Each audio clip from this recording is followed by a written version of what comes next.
చెన్నై విమానాశ్రయంలో పెను ప్రమాదం తప్పింది. చెన్నై ఎయిర్పోర్ట్లో ల్యాండింగ్ చేయడానికి ప్రయత్నించగా వాతావరణం అనుకూలించలేదు. మరోవైపు విమానం ల్యాండింగ్ చేయడానికి ప్రయత్నించిన సమయంలో పొగలు సైతం వచ్చాయి. ఇండిగో విమానం ల్యాండింగ్ ను పైలట్ చివరి నిమిషంలో ఆపేశారు. సరిగ్గా ల్యాండ్ అయ్యే సమయంలోనే విమానం ఒక్కసారిగా మళ్లీ గాల్లోకి లేవడంతో ఊహించని ఘటనతో ప్రయాణికులు భయాందోళనకు గురయ్యారు. ఆ విమానం హైదరాబాద్ నుంచి చెన్నైకి వెళ్లింది. చెన్నై ఎయిర్పోర్ట్ లో పరిస్థితులు అనుకూలించకపోవడంతో అధికారులు విమానాన్ని బెంగళూరుకు దారి మళ్లించారు.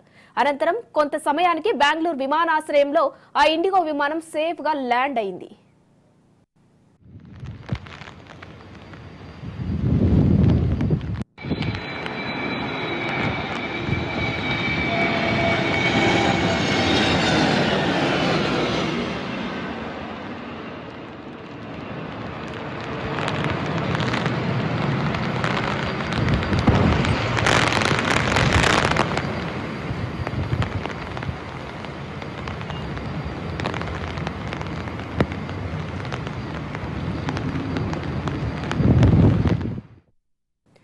ఎయిర్పోర్ట్ మూసివేయడానికి ముందు హైదరాబాద్ నుంచి వెళ్లిన విమానం ల్యాండింగ్ కావడానికి ప్రయత్నించిన సమయంలో ఏదో సమస్య తలెత్తింది. దీంతో పైలట్ చాకచక్యంగా వ్యవహరించి విమానాన్ని మళ్లీ గాల్లోకి తీసుకెళ్లడంతో ప్రయాణికులు ఆందోళనకు గురయ్యారు.